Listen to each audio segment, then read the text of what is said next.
اللهم صل وسلم وبارك على سيدنا محمد وعلى آله وصحبه أجمعين. اليوم كما كنتم تشوفوا في الصورة عندنا عيش بالخليع حامض حار مع البرد. هذا ما يصلح في البرد هذا اللي رانا فيه. هذا الحاجة الوحيدة اللي تسخن هكا وتضمني انها وتقليدية وما تكلفكش بزاف. اكثرية الحوايج عندك، خاصة اذا عندك الخليع في الدار، يعني ضامنة انه عندك كلش في الدار. ان شاء الله تعجبك الوصفة وتشاركي في القناة وتدعموني باللايك. هنا على بركة الله نبداو. هنا عندي انا كونتيتي تاع فول مكسر شارياته، يعني هك مكسر، انا ما كسرتوش الحق في الدار. مهم هنا عندي ثاني كونتيتي تاع فول وكليله. هنا انا نستخدم الكليله تاع الماعز، ما نستخدمش البقري، واللي ما عندها غير البقري تستخدم، بصح تنقص شويه الكونتيتي لانها حامضه. عندي فلفل يابس يبسته في الصيف مع بالملح. عندي طماطم ثاني يبسين. عندي الخليع 2 حبات طماطم، تقدري تزيدي ما اكثر وتزيدي تنقصي. عندي طرف تاع كابويا وبطاطا. انت تقدري ديري الخضره اللي بغيتيها، تقدري تزيدي جريوات زروديه كما تحبي. هنا عندي الماء سخون، راح نرقدهم في ماء سخون. اعتذر الصورة هنا مقلبة ما تولفش عندها. المهم هنا نرقدوهم في الماء هذاك السخون. بعد ما نرقدهم في ماء يكون سخون مليح باش نتخلص من هذاك الملح اللي فيهم كامل. انا عندي هنا الاشبار هذا الصغير خاص بالقهوة والتوابل والحوايج هذو. اللي ما عندهاش تهرس في المهراس، اللي ما عندهاش مهراس، كاين بزاف خاطكمش منا ما عندهمش مهراس الحق في الدار، دير هذاك الكليله والفول تحطهم في ماء سخون حتى يطراو، وتضربهم هك في بالقنوط في اي حاجه هنا حتى يتكسروا لها شويه. هنا عندنا 5 حبات ثوم، انا هنا استخدمت روح 5 حبات ثوم والاخر وزيت. درك نزيدو نديروه. راح نرحي هذا الشيء كامل، راح نرحي هذا الشيء في الروبو كما قلت لك حتى يجيني غبره. كما قلت لك ما عندكش هرسي ضربيه باي حاجه هكاك. بعد ما يطرى في الماء السخون ديريه. هنا الخليع تاعي والطماطم والفلفل غسلتهم مليح، شليتهم مليح بالماء دافي حتى تنحى لهم الملح. وهنا نحي الراس هذاك الفلفل اللي عندها راس نحيه لها، خاطر مش كيبستها بكري ما نحيت لهمش. هنا نجيب كيكوت ونحط فيها. انا هنا راح ندير في الكيكوت. انت تقدري اختي الكريمه ديري في البرمه اذا عندك وقت مثلا شويه وقت طويل، تبداي بكري في العشاء ولا في الغداء تاعك، تقدري ديري حتى في البرمه. هنا انا تخلصت كامل من هذاك الملح اللي فيهم، يعني ضامنه انه انا غسلته مليح. بس مهما يكون انا ما راحش نستخدم الملح درك، راح نخلي الملح فيما بعد حتى يطيب ونذوق باش نتاكد انه ناقص ملح ولا ما ولا فيه زياده. على الاقل نضمن انه الكابويه هذيك اصلا تشرب لي هذاك كامل الملح هي والبطاطا. المهم هنا على الملح نخليه حتى الاخر راكم تشوفوا فيه. هنا نجيب الفول تاعي انا شليته هنا، بصح يبقى مهما يكون يبقى تاع برا، يعني ما شال اللي كسرته فيه شويه فتات فيه تراب ولا حاجه. الاخر طول نهزه باليد باش نضمن اني ما نهزش هذاك الفتات كامل. نزيد هنا بعد ما نلوح هذا كامل نزيد هذيك الكليله والفول اللي هرستهم مع الثوم. هنا ها هو انا هنا رحيته غبره. انتم كما قلت لك تقدري تهرسيه، تقدري حتى ترنخيه في الماء وتهرسيه هكا بالمقناط باي حاجه عندك ثقيله تضربيه برك. ديرهم في صاشي ولا كتانه وتهرسي مليح بيدك يتفتولك، ولا حتى واذا عندك كاس تاع قوبلي تحطيهم في الكاس تاع القوبلي في القوبلي وتضربي بالقنوط يتفتولك كي يكونوا طرايه بالماء السخون بعد ما تكوني طريتيهم بالماء السخون. مهم هنا راح نفرغ هذاك الشيء كامل. انا هنا راح نمرق كامل فرد مره، ما راحش نقلي ولا انا كما قلنا. انا هنا راح ندير بارد في بارد. هنا راح نزيد 2 مغارف جوايه، 2 مغارف تاع الزيت ها ياكي. ومن بعدها نديرو التوابل. هنا راح ندير فلفل احمر حار وحلو، انا نشريهم مخلطين منا ومنا نخلط منه من كل واحد يدير الحار ولا الحلو اللي يحبه. هنا راح نزيد نص مغرفه ثاني كزبر، نص مغرفه راس الحانوت، وعلى راس المغرفه راح ندير عرق الاصفر. عرق الاصفر يساعد لي الخليع والفول والكليله انه يطيبوا طول يكونوا طايبين زبده. مهم هنا نزيد هذو كما كتشوفي ما درتش ملح. هنا راح نمرق ديريكت ما بارد، يعني ماشي حتى ما ديري ما سخون، بغيتي ديري ما سخون نورمال. المهم هنا راح نمرق انا الكونتيتي تاع المرقه اللي نحبها. انا هنا تقريبا راح نعمر الكيكوت. هنا الشح تبان لي هكا مع اني الكيكوت تاعي كبيره، بس باش يطيب لي هذاك الخضيع ويطيب لي كلش مهما يكون تنقص راك تشوفوها. المهم هنا برع ما نمرق هذاك الشي كامل نفرغ الماء. نفرغ هذا الماء. كاين بزاف الناس اللي يقليو العيش تاعهم، انا الحق ما يعجبنيش وهو مقلي، يعجبني هذه الطريقه، يعني كل واحد تستخدم الطريقه اللي تعجبها.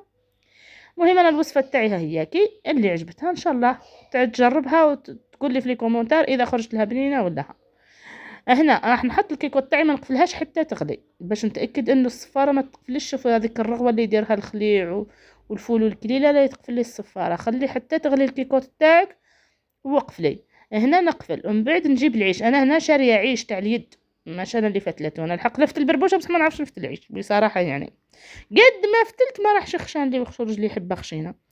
المهم هنا راح نغسل انا العيش هذاك تاعي، نشلو مليح خاطر مش شارياتو تاع البيع. راح نشلو مليح بالماء يكون دافي ولا بارد نورمال، بعدها نغليه ندير له الماء ونحطو يغلي جويه 5 دقائق كيما نطيبوا المقارونه سباغيتي. انا هنا ما نفورش، هنا راح ندير له الماء كيما كنتم تشوفوا. بعد ما نغسلو نحط له كونتيتي تاع الماء ونحطو على نار متوسطه. هنا هاكم تشوفوا باللي درت ماء دافي باللي هاو يطلع البخار تاع الماء. راح نحطو يغلي، ما ندير له لا ملح لا حتى حاجه خاطر اصلا يكون فيه شويه ملح، هذا اللي مفتول باليد. شوفوا كيفاه غليته حتى شرب الماء تاعو تقريبا كيما السباغيتي المقارون هذيك الحوايج. انا ما نفورش، نصفيه من هذاك الماء ثم تكون بعد ما تكون فاتت واحد من 45 دقيقه ولا نص ساعه على حسب النار كيما زيدتي الطابونه تاعك على الكيكوط.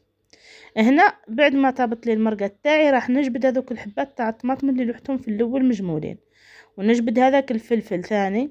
الطماطم اللي يابسين هنا كنت تشوفوا في الصحينه باللي انا قصيت طماطم ني. هنا انا ندير طماطم ديري حبه ولا زوج. انا في اغلب الاوقات ندير طماطم وبصله. اليوم ما خلتنيش بنتي ندير بصله، انا عندي بنتي ما تاكلش البصله، بروجي معاها لازم الا تمدارت بصله على درجه عليها ما تشوفهاش. نجبد كامل هذوك الطماطم كيما قلت لك. شوفوا المرقه تاعي كيفاه طايبه خاسره بنينه ما نحكي لكمش، مع البرد تشهي تقدر تشربيها حتى كيما هكاك. واللي يحب العيش تاعو ماشي في المرقه يقدر يفورو 3 تفويرات، يفور ينحيه بخوب الماء ويعاود له هكاك 3 مرات باش يطيب لك مليح.